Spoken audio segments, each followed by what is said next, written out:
It's Roxy, Kyler, and Eli, and we have a special story for you today. This season, we are all along our journey to Bethlehem. We have the color purple to remind us of our liturgical season, which we're in, which is called Advent, which is the time of year that we are preparing our hearts for the coming of baby Jesus. And we can look towards these stories to help us along our journey as well. On the first Sunday of Advent, we remembered the prophets. Prophets are people who knew just where to look. And they weren't quite sure what was happening, but they pointed towards Bethlehem and said, "Stop, wait, listen, pay attention. Something special is going to happen here. We're not quite sure what, but pay attention." This season, the prophets remind us to pay attention. On the second Sunday of Advent, we remembered the Magi, who were just beginning their journey as well. And the Magi knew so much about so many things that some people thought that they were magic. God sent this amazing, brilliant star into the sky, and the Magi said, that looks a little different. We can't find that star in any of our books. We need to follow it. And they felt this stirring feeling based on paying attention to the nature and to the world around them that said, there's something for us to learn.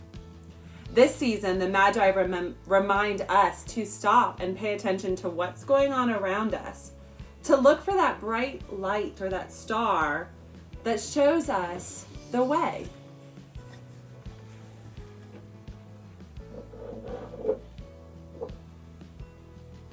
We have our Magi here from our nativity scene. Maybe you have a nativity scene at home.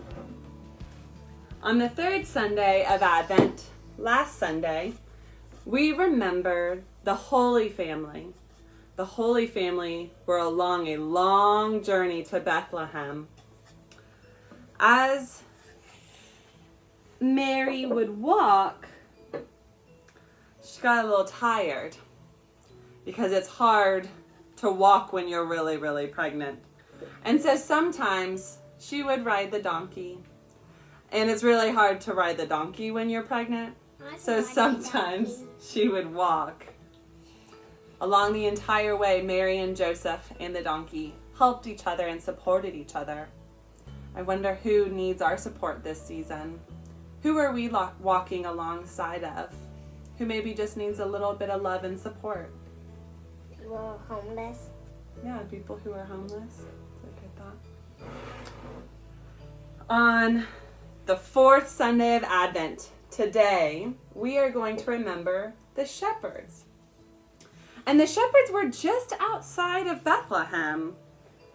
And they were keeping watch over their sheep to make sure that no wolves or dangerous things would come in the night and eat their sheep or take their sheep.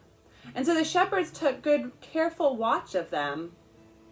And all of a sudden, a great light appeared, and an angel said, "Do not be afraid. I bring you good news of great joy.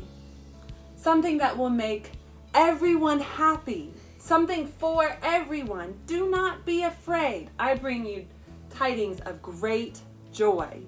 And told the shepherds about the birth of Jesus in a manger. And they said, go shepherds, go visit the newborn king. And that leads us all the way up to our Christmas story.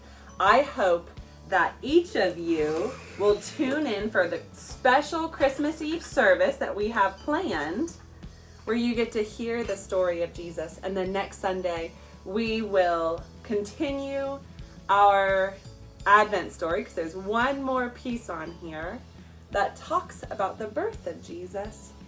But for today, we put our candles out. Some of you might have a traditional Advent wreath at home with the purple and pink candles. Some of you might have made a Advent wreath that just has whatever candles you have in your house, or white candles. Royalty is reminded by the color purple. And then pink is oftentimes reminded for like almost like a rose pink color. And just reminds us of this special season. So that might be why your candles are pink and purple. But whatever color they are today, I hope that you can light each of these candles on your Advent wreath and be reminded of the special journey that we are all on, and how God brings light to the darkness, but also a reminder this season that even the dark is something special to pay attention to. That God created the dark, and maybe in those dark places, God's saying something to you. God might be speaking to you, saying, do not be afraid. I bring you great joy. And just like the flame and the light that was once there, but is also here, is now transformed into the smoke and is filling our room and is everywhere. Like God. Like God. I hope that this story brought you tidings of great joy as we approach Christmas. And stay tuned for our creative response, where we are going to be making angel and shepherd ornaments. So stay tuned. Bye!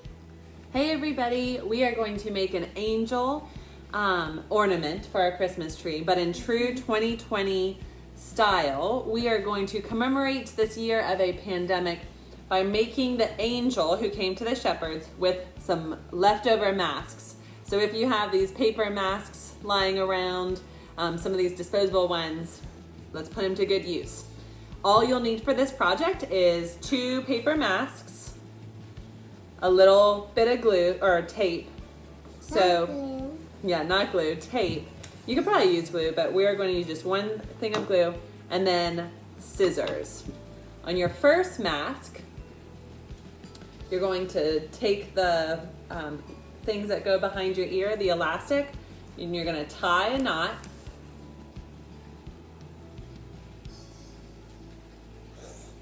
Ready?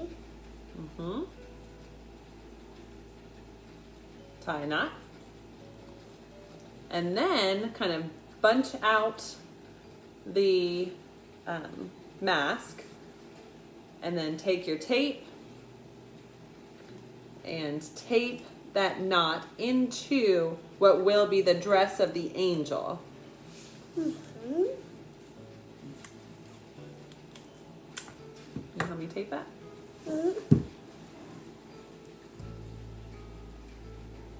So we're just kind of tucking that inside,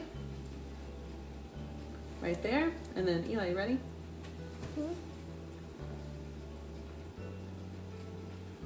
Tape it down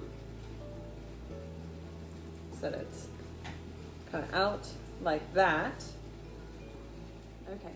Then you bunch up the top of the mask, so the taped bottom part of the dress is right there. You bunch up the top like that, and then you keep that loop up there.